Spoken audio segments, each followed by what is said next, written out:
ಈ ಸಭೆಯ ಅಧ್ಯಕ್ಷರೇ, ರಾಯಚೂರಿನ ಮುಸ್ಲಿಂ ಒಕ್ಕೂಟದ ಎಲ್ಲ ಸದಸ್ಯರೇ, ವೇದಿಕೆ ಮೇಲಿರುವಂತಹ ಎಲ್ಲ ಗಣ್ಯರೇ, ರಾಯಚೂರಿನ ಬಂಧುಗಳೇ,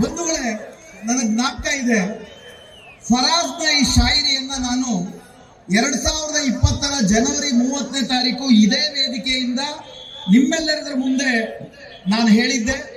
ಅವತ್ತಿನ ಸಂದರ್ಭಕ್ಕೂ ಇವತ್ತಿನ ಸಂದರ್ಭಕ್ಕೂ ದೊಡ್ಡ ವ್ಯತ್ಯಾಸ ಇದೆ.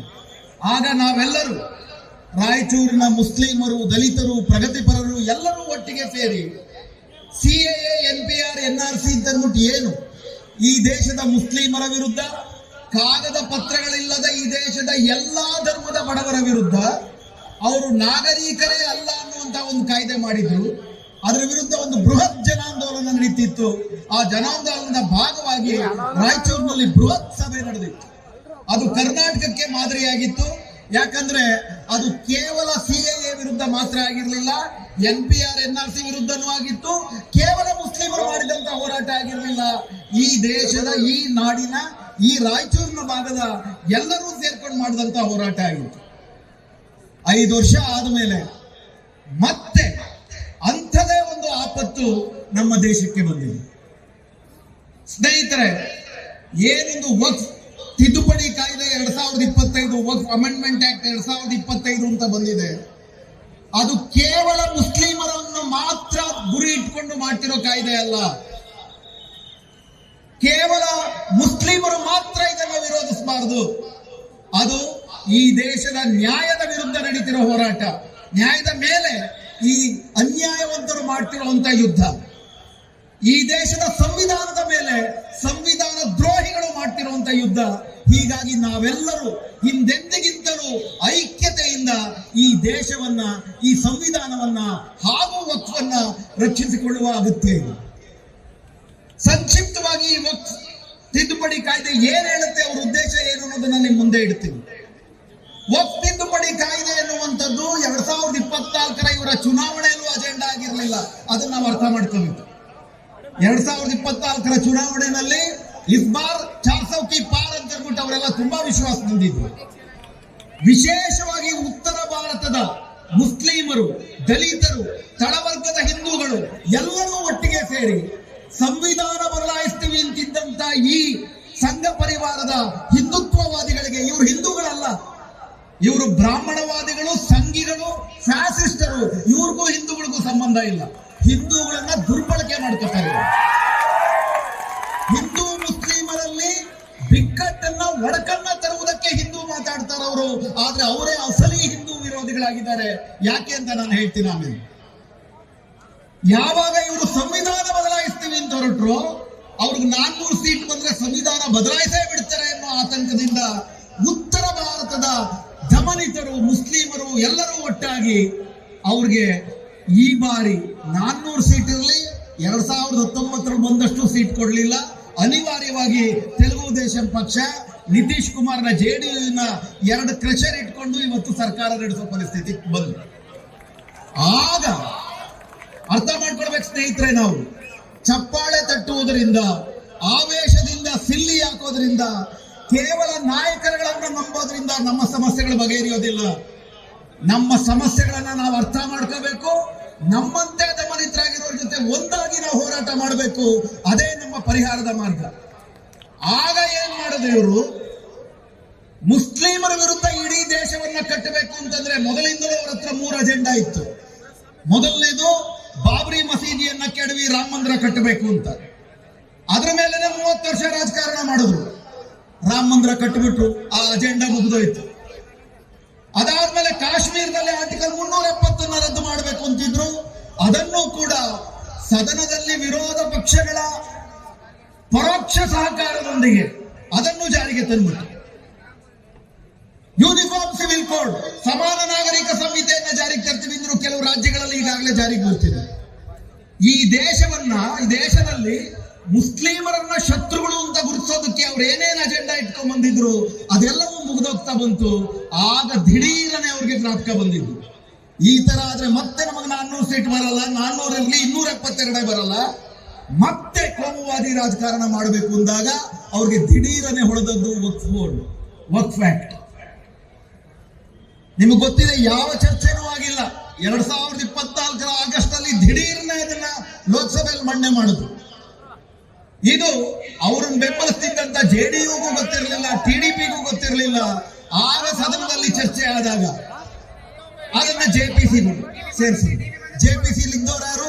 ಹಿಂದಿನ 30 ಜನರಲ್ಲಿ 20 ಜನ ಬಿಜೆಪಿನವರು, 10 ಜನ ವಿರೋಧ ಪಕ್ಷಗಳ ಇತರ ಸದಸ್ಯರು ಎಲ್ಲ ಮಾಡಿ ಒಂದು ನಾಟಕವನ್ನ ಆಡಿ ಈಗ ಒಂದು ಕಾಯ್ದೆ ತಂದಿದ್ದಾರೆ. ಏನ್ ಹೇಳುತ್ತೆ ಆ ಕಾಯ್ದೆ?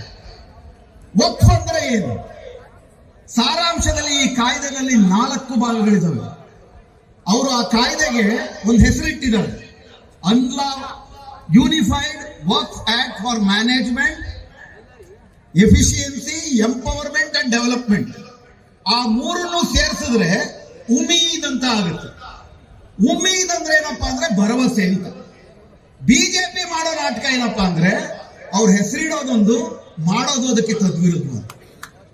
ಉದಾಹರಣೆಗೆ ಅವ್ರೇನು ಮಾಡಿದ್ರು, ಹಿಂದೂ ಮುಸ್ಲಿಮರು, ವಯಸ್ಕ ಹಿಂದೂ ಮುಸ್ಲಿಮರು, ಬೇರೆ ಬೇರೆ ಜಾತಿನವರು, ಬೇರೆ ಬೇರೆ ಧರ್ಮಗಳು ಮದುವೆ ಆಗಬಾರದು ಅಂತ ಒಂದು ಕಾಯ್ದೆ ಮಾಡಿದ್ರು.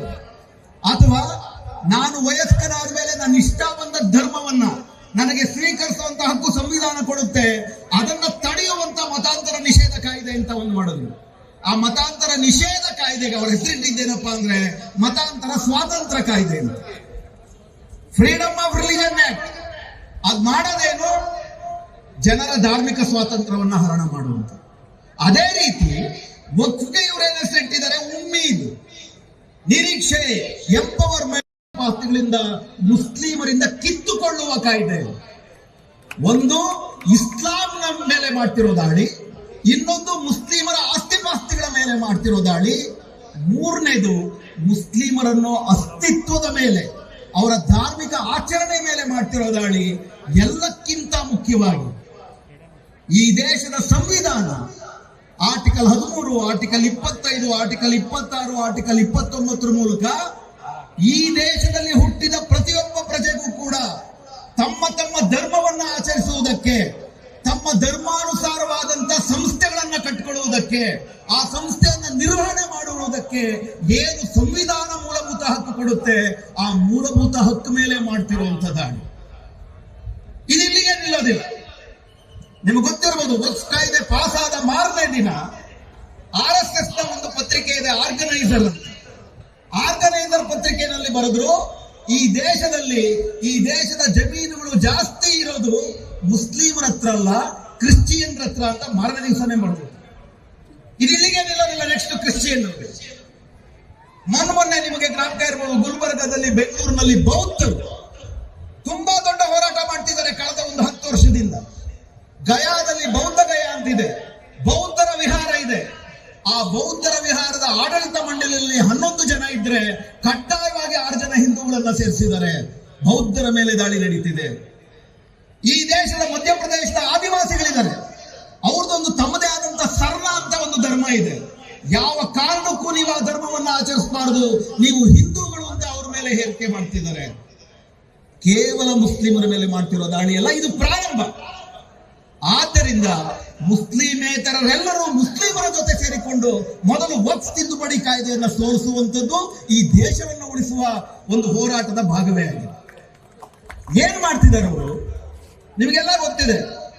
ವಕ್ಫ್ ಅಂತಂದ್ರೆ ಒಬ್ಬ ಮುಸ್ಲಿಂ ತನ್ನ ಆಸ್ತಿಪಾಸ್ತಿಯನ್ನ ತನ್ನ ಧರ್ಮದ ಶ್ರದ್ಧೆಯ ಭಾಗವಾಗಿ ಕೊಡುವಂತಹ ದಾನ. ವಕ್ಫ್ ಅಂದ್ರೆ ಅರಬ್ಬಿನಲ್ಲಿ ಅಂತಿಮವಾದದ್ದು. ಬೇರೆ ಬೇರೆ ಧರ್ಮಗಳಲ್ಲಿ ಒಡೆತನ ಇದೆ, ಟ್ರಸ್ಟ್ ಮಾಡ್ಕೋತಾರೆ. ಟ್ರಸ್ಟ್ ಅಲ್ಲಿ ಒಡೆತನ ಒಬ್ಬರಿಂದ ಇನ್ನೊಬ್ಬರಿಗೆ ವರ್ಗಾವಣೆ ಆಗುತ್ತೆ. ಆದ್ರೆ ವಕ್ಫ್ ಅಲ್ಲಿ ಒಡೆತನ ಅಲ್ಲ. ಒಂದ್ಸತಿ ಅಲ್ಲಾ ಹೆಸರಿನಲ್ಲಿ ನೀವು ವಕ್ಫ್ ಅನ್ನ ಮಾಡಿದ್ರೆ, ಸುಪ್ರೀಂ ಕೋರ್ಟ್ 1998ರಲ್ಲೇ ಹೇಳಿದೆ, once a waqf is always a waqf. ಒಂದ್ಸತಿ ವಕ್ಫ್ ಅಂತ ದೇವರ ಹೆಸರಿನಲ್ಲಿ ನೀವು ದಾನ ದತ್ತಿ ಮಾಡಿದ್ರೆ ಅದು ದೇವರ ಒಡೆತನಕ್ಕೆ ಸೇರಿದ್ದು. ಅದನ್ನ ನೀವು ಏನಾದ್ರೂ ಮಾಡಬೇಕು ಅಂದ್ರೆ ಸಮುದಾಯಕ್ಕೆ ಉಪಯೋಗಕರವಾದದ್ದು ಮಾಡಬೇಕು. ಈಗ ಸಮುದಾಯಕ್ಕೆ ಉಪಯೋಗಕರವಾಗಿ ಮುತಾವಲಿಗಳು ಮಾಡ್ತಿದಾರ, ಆ ಪ್ರಶ್ನೆ ಬೇರೆ. ಆದ್ರೆ ಇದು ಒಬ್ಬ ಮುಸ್ಲಿಂ, ಶ್ರದ್ಧಾವಂತ ಮುಸ್ಲಿಂ ಮಾಡುವಂತಹ ಒಂದು ಧಾರ್ಮಿಕ ಕ್ರಿಯೆ. ಇದು ತುಂಬಾ ಮುಖ್ಯವಾದದ್ದು. ಇದನ್ನ ಯಾತಕ್ಕೆ ಇಸ್ಲಾಂ ಮೇಲೆ ಮಾಡ್ತಿರೋ ದಾಳಿ ಅಂತ ಹೇಳ್ತೀನಿ ಅಂದ್ರೆ, ಇದು ಧರ್ಮದ ಭಾಗ ಆದ್ರೆ, ಮುಸ್ಲಿಮರ ಧರ್ಮದ ಭಾಗವಾಗಿ ವಕ್ಫ್ ಇರುವುದಾದರೆ ಸಂವಿಧಾನ ಆರ್ಟಿಕಲ್ 26 ಮತ್ತು ಆರ್ಟಿಕಲ್ 29 ಪ್ರಕಾರ ವಕ್ಫ್ ಬೋರ್ಡ್ ಅನ್ನು ರಚಿಸಿಕೊಳ್ಳುವುದಕ್ಕೆ, ವಕ್ಫ್ ಮಾಡುವುದಕ್ಕೆ ಮತ್ತು ಮುಸ್ಲಿಮರೇ ಅದನ್ನು ನಿಯಂತ್ರಿಸುವುದಕ್ಕೆ ಸಂವಿಧಾನ ಹಕ್ಕು ಕೊಡುತ್ತೆ. ಈಗ RSS ನವರು, ಮೋದಿ ಸರ್ಕಾರ ಏನ್ ಮಾಡ್ತಿದೆ, ಇದಕ್ಕೂ ಇಸ್ಲಾಂಗೂ ಸಂಬಂಧನೇ ಇಲ್ಲ. ಇದಕ್ಕೆ ಬೇರೆ ಬೇರೆ ಹಿಂದೆ ಕೊಟ್ಟಿದ್ದಾರೆ, ರಾಜ ಮಹಾರಾಜರು ಕೊಟ್ಟಿದ್ದಾರೆ, ಹಿಂದೂ ರಾಜರುಗಳು ಕೂಡ ಕೊಟ್ಟಿದ್ದಾರೆ. ಆದ್ರೆ ಒಂದ್ಸತಿ ಅದು ವಕ್ಫ್ ಅಂತ ಕೊಟ್ಟಾದ ಮೇಲೆ ಅದೊಂದು ಮುಸ್ಲಿಂ ಧಾರ್ಮಿಕ ಕ್ರಿಯೆಯೇ ಆಗುತ್ತೆ. ಇವೆಲ್ಲವನ್ನು ಕೂಡ ನೋಡ್ಕೊಳ್ಳೋದಕ್ಕೆ 1995ರಲ್ಲಿ ವಕ್ಫ್ ಮ್ಯಾನೇಜ್ಮೆಂಟ್ ಆಕ್ಟ್ ಅಂತ ಒಂದು ಮಾಡಿದ್ರು, ಬಹಳ ಸದುದ್ದೇಶದಿಂದ. ಈ ದೇಶದಲ್ಲಿರೋ ವಕ್ಫ್ ಅನ್ನ ಕಾಪಾಡುವುದಕ್ಕೆ, ವಕ್ಫ್ ಅನ್ನ ಜನರ ಪರವಾಗಿ, ಸಮುದಾಯದ ಪರವಾಗಿ ಬಳಸುವುದಕ್ಕೆ ಕಾಯ್ದೆಗಳನ್ನ ಮಾಡಿದ್ರು. 1-2-3 ಉದಾಹರಣೆ ಹೇಳ್ತೀನಿ ನಿಮಗೆ. ಯಾರು ವಕ್ಫ್ ಮಾಡಬಹುದು? 1995ರ ಕಾಯ್ದೆ ಹೇಳುತ್ತೆ, ಯಾರು ವಾಕಿಫ್ ಅಂತಂದ್ರೆ ಎನಿ ಪರ್ಸನ್, ಯಾರು ಬೇಕಾದ್ರೂ ಕೊಡಬಹುದು ವಕ್ಫ್ಗೆ. ಆದ್ರೆ ಮೋದಿ ಸರ್ಕಾರ ಮಾಡಿರೋ ಕಾಯ್ದೆ ವಾಕಿಫ್ ಯಾರಾಗಬೇಕಪ್ಪ, ವಕ್ಫ್ ಯಾರು ಮಾಡಬೇಕು ಅಂತಂದ್ರೆ ಕೇವಲ ಮುಸ್ಲಿಂ ಮಾಡಬೇಕು. ಅಷ್ಟು ಮಾತ್ರ ಅಲ್ಲ, 5 ವರ್ಷ ಅವನು ಶ್ರದ್ಧಾವಂತ ಮುಸ್ಲಿಮನಾಗಿದ್ದಾನೆ ಅಂತ ಸಾಬೀತು ಮಾಡ್ಬೇಕಂತೆ. ಯಾರ ಮುಂದೆ ಸಾಬೀತು ಮಾಡ್ಬೇಕು? ಮೋದಿ ಮುಂದೆನಾ? ಪ್ರಶ್ನೆ ಏನಂದ್ರೆ, ಇದು ಯಾರು ಮುಸ್ಲಿಂ ಅನ್ನುವಂತ ಹೇಳುವಂಥದ್ದು ಮುಸ್ಲಿಂ ಸಮುದಾಯಕ್ಕೆ ಬಿಟ್ಟದ್ದು. ಮುಸ್ಲಿಂ ಯಾರು ಅಂತ ಸರ್ಕಾರಕ್ಕೆ ಹೇಳುವ ಹಕ್ಕಿಲ್ಲ. ಇದು ಸಂವಿಧಾನ ಬಾಹಿರ. ನಾನು ಮುಸ್ಲಿಂ ಅಂದ್ರೆ ನಾನು ಮುಸ್ಲಿಂ, ಅದು ನನ್ನ ಆಯ್ಕೆ ಆರ್ಟಿಕಲ್ 25 ಪ್ರಕಾರ. ಸರ್ಕಾರ ಮಧ್ಯಪ್ರವೇಶ ಮಾಡಿ ನೀನು 5 ವರ್ಷ ಮುಸ್ಲಿಂ ಆಗಿ ಆಚರಣೆ ಮಾಡಿದ್ಯಾ ಅಂದ್ರೆ ನಾನು ಕಲಮಾ ಓದ್ತೀನಾ ಇಲ್ವಾ, ನಾನು ಹಜ್ಗೆ ಹೋಗ್ತೀನಾ ಇಲ್ವಾ, ನಾನು ರಂಜಾನ್ ನಲ್ಲಿ ಜಕಾತ್ ಕೊಡ್ತೀನಾ ಇಲ್ವಾ, ಇದನ್ನೆಲ್ಲ ಪೊಲೀಸ್ ಇಟ್ಟು ಪ್ರತಿ ಮನೆ ಮುಂದೆ ಪೊಲೀಸ್ ಇಟ್ಟು ಕಾಯ್ತಾರ? ಯಾವ್ದಾದ್ರೂ ಬೇರೆ ಧರ್ಮಗಳಲ್ಲಿ ಇದನ್ನ ಮಾಡಿದಾರ? ಹಿಂದೂಗಳು ತಮ್ಮ ದಾನವನ್ನು ಕೊಡಬೇಕು ಅಂತಂದ್ರೆ, ಹಿಂದೂ ಅಂತಂದ್ರೆ ಒಂದಿಲ್ಲ.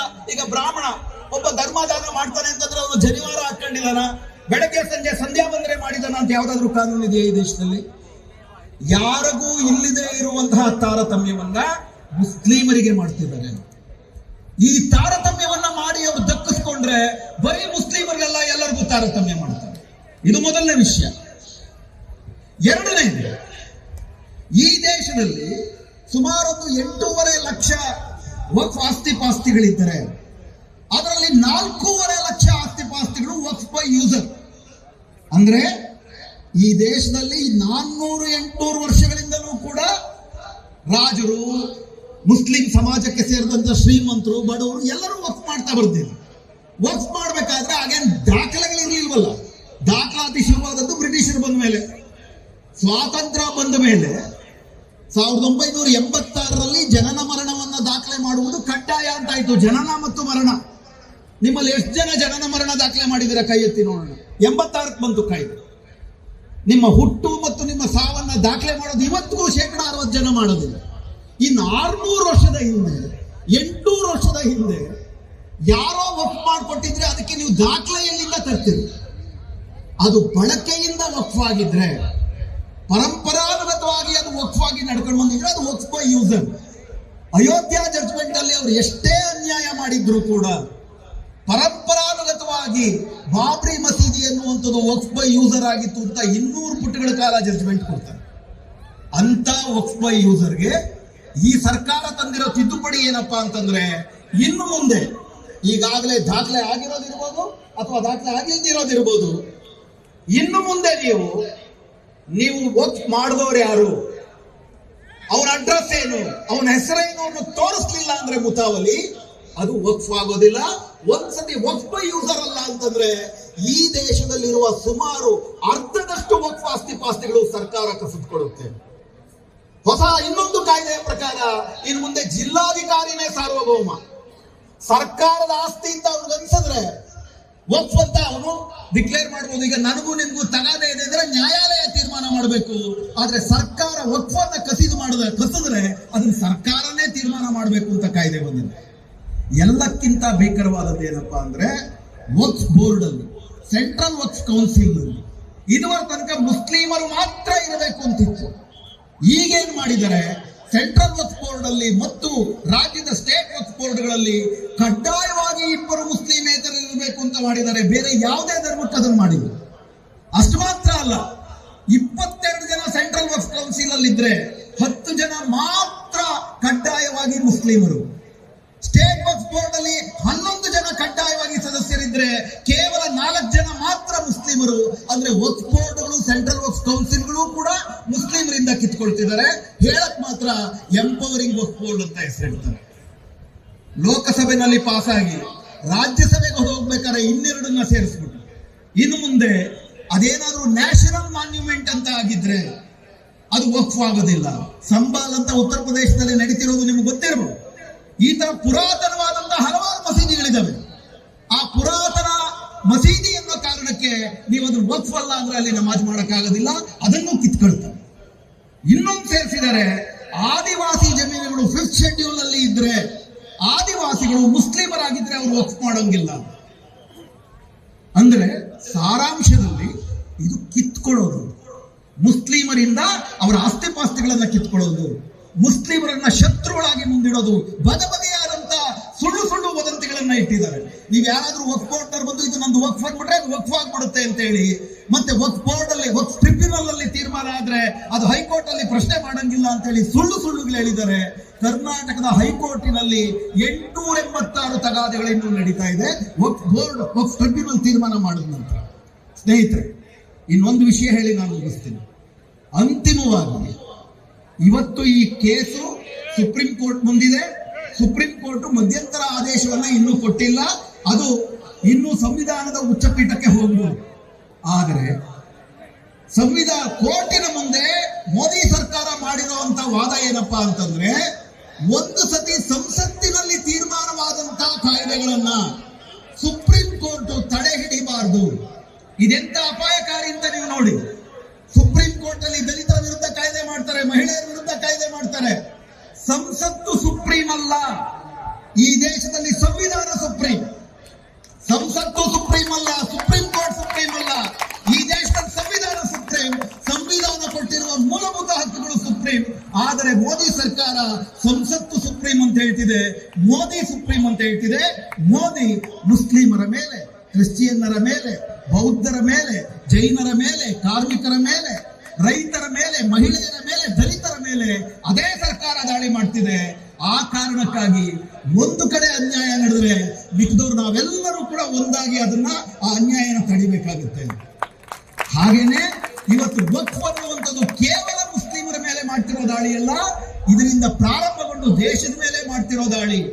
ಈ ತರ ನಾವು ಒಟ್ಟಾಗಿ ಐಕ್ಯತೆಯಿಂದ ನಾವು ಹೋರಾಟ ಮಾಡಲಿಲ್ಲ ಅಂದ್ರೆ, ಎರಡನೇ ಪ್ರಪಂಚ ಯುದ್ಧದಲ್ಲಿ ಜರ್ಮನಿನಲ್ಲಿ ಹಿಟ್ಲರ್ ಏನ್ ಮಾಡಿದ್ನು? ಹಿಟ್ಲರ್ ಕಮ್ಯುನಿಸ್ಟರನ್ನ ಕೊಂದ, ಯಹೂದಿಗಳನ್ನ ಕೊಂದಾಗ ಇದು ನಮಗೆಲ್ಲ ಬಿಡು ಅಂತ ನಾವು ಸುಮ್ಮನಾದ್ವಿ. ಆಮೇಲೆ ಏನಾಯ್ತು ಅಂತ ಒಬ್ಬ ಮಾರ್ಟಿನ್ ನೆಮ್ಯುಲರ್ ಅನ್ನುವ ಪಾದ್ರಿ ಹೇಳ್ದ. ಅದನ್ನ ಹೇಳಿ ನನ್ನ ಮಾತು ಮುಗಿಸ್ತೀನಿ. ಮೊದಲು ಅವರು ಯಹೂದಿಗಳನ್ನು ಹುಡುಕಿ ಬಂದರು. ನಾನು ಸುಮ್ಮನಿದ್ದೆ, ಏಕೆಂದರೆ ನಾನು ಯಹೂದಿಯಾಗಿರಲಿಲ್ಲ. ನಂತರ ಅವರು ಮುಸ್ಲಿಮರನ್ನು ಹುಡುಕಿ ಬಂದರು. ನಾನು ಸುಮ್ಮನಿದ್ದೆ, ಏಕೆಂದರೆ ನಾನು ಮುಸ್ಲಿಮನಾಗಿರಲಿಲ್ಲ. ನಂತರ ಅವರು ಕಮ್ಯುನಿಸ್ಟರನ್ನು ಹುಡುಕಿ ಬಂದರು. ನಾನು ಸುಮ್ಮನಿದ್ದೆ, ಏಕೆಂದರೆ ನಾನು ಕಮ್ಯುನಿಸ್ಟ್ ಆಗಿರಲಿಲ್ಲ. ನಂತರ ಅವರು ಕೆಥೋಲಿಕರನ್ನು ಹುಡುಕಿ ಬಂದರು. ಆಗಲೂ ಸುಮ್ಮನಿದ್ದೆ, ಏಕೆಂದರೆ ನಾನು ಕೆಥೋಲಿಕನಾಗಿರಲಿಲ್ಲ. ನಂತರ ಅವರು ನನ್ನನ್ನೇ ಹುಡುಕಿ ಬಂದರು. ಆಗ ನನ್ನ ಬಗ್ಗೆ ಧ್ವನಿ ಎತ್ತುವವರು ಯಾರೂ ಇರಲಿಲ್ಲ. ಹಾಗಾಗೋದು ಬೇಡ. ಮತ್ತೊಮ್ಮೆ ನಾವು ಒಗ್ಗೂಡಿ, ಇದು ಕೇವಲ ಮುಸ್ಲಿಮರಲ್ಲ, ಇಡೀ ದೇಶ ನಾವೆಲ್ಲರೂ ಒಂದು ಹಮ್ ಏಕ ಎಂದರ್ಬಿಟ್ಟು ಕೂಗುವಂತಹ ಸಂದರ್ಭ.